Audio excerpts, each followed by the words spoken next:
Hello everyone, and welcome to this edition of Vintage NASCAR Owners, Buddy Arrington. Buddy Arrington founded Arrington Racing in the NASCAR Grand National Series in December in 1963 in a number 78 Dodge at Jacksonville Speedway Park, finishing 8th. Their best finish in 64 was 5th twice in the summer at ODS and in the fall at Okanishi Speedway. Overall, they made 28 out of 62 starts in 64. They scored 2 top 5s and 9 top 10s, on their way to finishing 34th in final points. In 1965, Arrington Racing and Buddy Arrington would make their first 15 starts in their number 67 that they would become so synonymous for running throughout their career. The team made 29 Grand National starts in 65. The best finish was 3rd at Nashville Fairgrounds Speedway. Overall, they scored 6 top 5s and 9 top 10s, on their way to finishing 22nd in final points. Then in 1966, the team made 18 NASCAR Grand National starts. Their best finish was 6th in Atlanta. Overall, they were able to score 3 top 10s en route to 32nd in final points. Once again, in 1967, Buddy Arrington was back behind the wheel of their Arrington Racing race cars. In fact, it's in the name, in the team name. This was Buddy Arrington's race team that he owned, so naturally, the driver would be him. They made 15 Grand National starts in 67, making 14 starts in a number 67 Dodge and making 1 start in a number 69. Their best finish was 5th in the number 67 ASB. Overall, they scored 1 top 5 and 5 top 10s, on the way to a 26th in final points. Now in 1968, Arrington Racing made 1 start, that being the season opening race, Daytona 500, finishing 11th. Now, the team returned in 1969 to run a more elaborate schedule, making 16 starts in the number 67 Dodge. Their best finish was 5th twice, both races at Martinsville. Overall, they scored 2 top 5s and 6 top 10s, finishing 33rd in final points.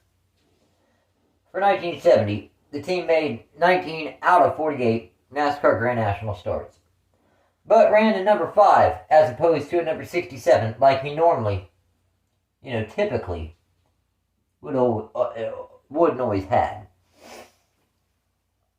Their best finish was 6th in the spring at Darlington. Overall, they scored 2 top 10s, on their way to 33rd in final points for the 2nd consecutive season. In 1971, Arrington Racing made 0 Grand National starts, a first since the team was founded in 1964. R.J. Reynolds became the sponsor of the series in 1972, making NASCAR change the name of his premier series from the Grand National Series to the Winston Cup Series. Also, instead of having a crazy schedule with around 50 races a season, this cut it down to around 30 races a season. Arrington Racing made 21 attempts in 1972, qualifying for 20 races in the number 67. Their best finish was 5th in the summer at Talladega. Overall, they scored 1 top 5 and 10 top 10s en route to a 22nd place finish in final points. The following season, in 1973, Arrington Racing ran all but 2 of the races.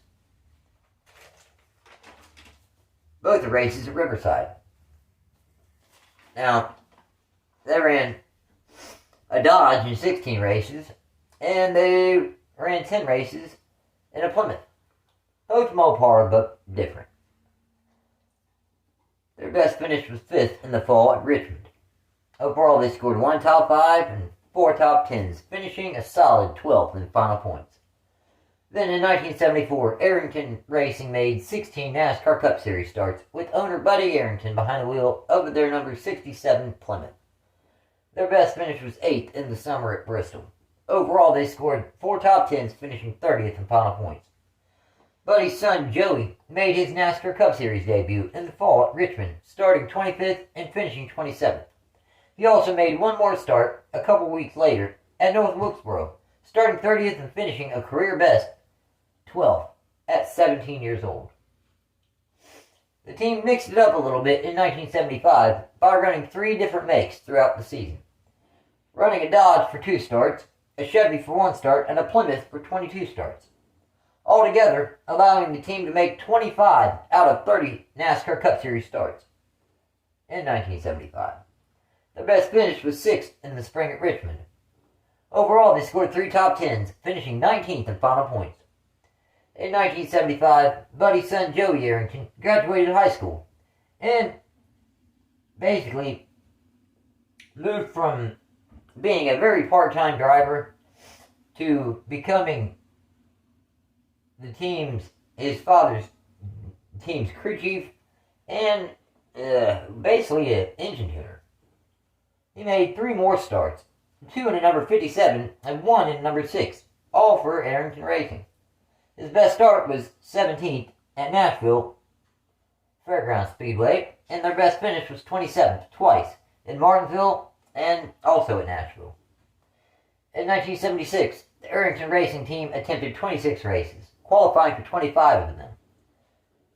They once again were using the number 67 Dodges and Plymouths, making 6 starts using Plymouths and 19 using Dodges. Their best finish was 7th in the summer at Pocono. Overall, they scored 3 top 10s, finishing 20th in final points. The 1977 NASCAR Cup Series season saw the Arrington Racing NASCAR Cup Series team make 28 out of 30 starts. They were using their familiar number 67 Dodge in 27 starts and using a Ford in 1 start. Their best finish was 7th in the fall at Martinsville. Overall, they scored 5 top 10s on their way to finishing 11th in final points. In 1978, a team made every single race in the 78 season. They used both Ford and Dodge.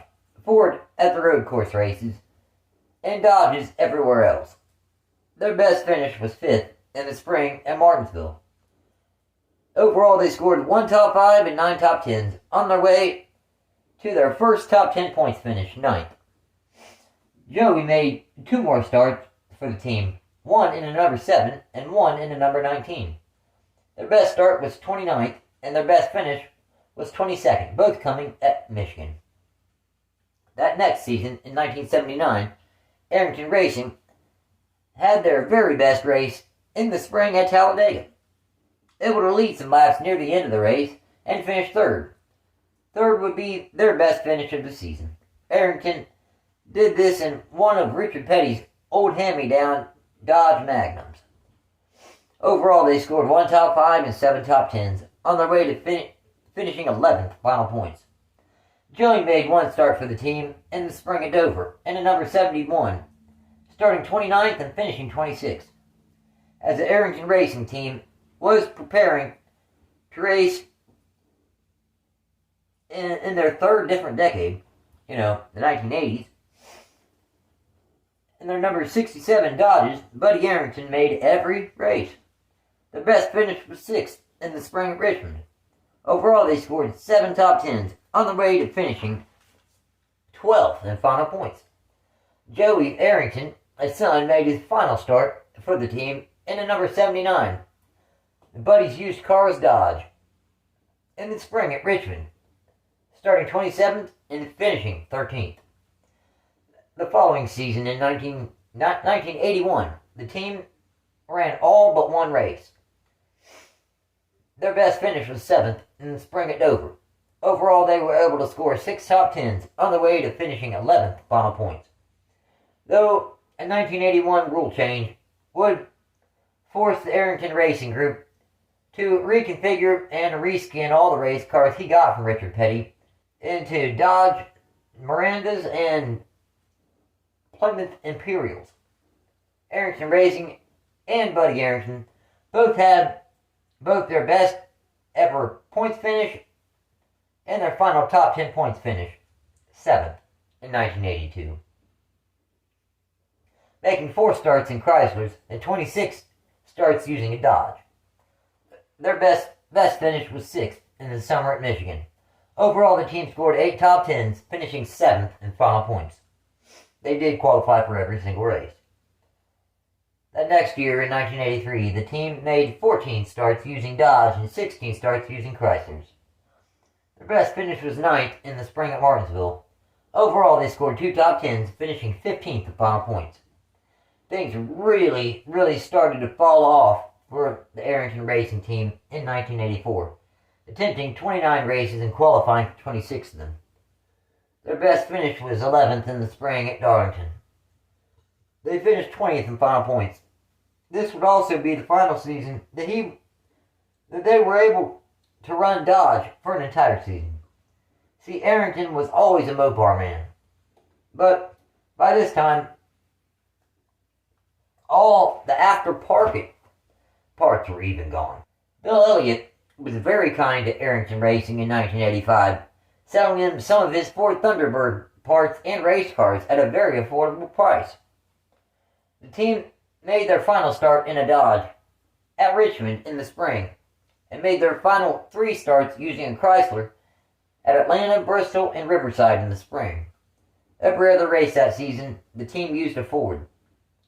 The team didn't even attempt the first 2 races of the 1985 season. Their best finish was 10th in the summer at Michigan.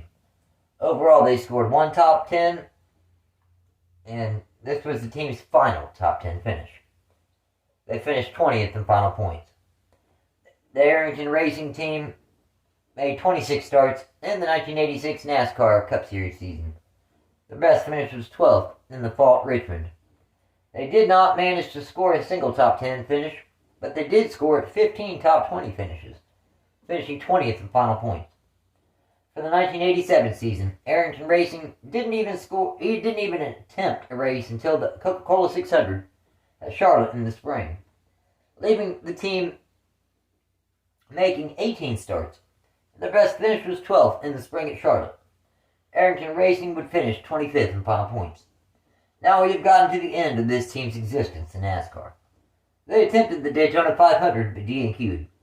They qualified for the following week's race in Richmond, but Ken Schrader bought his spot in the field since he did not have owner points for provisional due to the fact that the number 25, and since NASCAR ran off the numbers at the time as far as the owner point system, he didn't have enough owner points to get a provisional because of what had happened with Tim Richmond only running a few races in 1987. So, Ken Schrader, Hendrick Motorsports, bought his spot in the Richmond race. So, a couple weeks later, they DNQ'd again at Atlanta. The following week, they finally at least qualified for the race at Darlington in the spring, finishing 28th. The team took a Chevrolet to the Coca-Cola 600 in Charlotte in the spring, but they DNQ'd for that as well. A couple weeks later, Arrington Racing took one of their Fords to Pocono and qualified, finishing 21st. Then the following week, they qualified for the race in Michigan, finishing 23rd. The Arrington Racing team made their final start in the 1988 Firecracker 400, the summer race in Daytona, finishing 28th. The Arrington Racing team was in existence from 1964 through 1988. The team's best points finish was 7th in 1982. They made 546 NASCAR Cup Series starts. Overall, they scored 15 top 5s and 103 top 10s. Thank you for watching this edition of Vintage NASCAR Owners. Take care.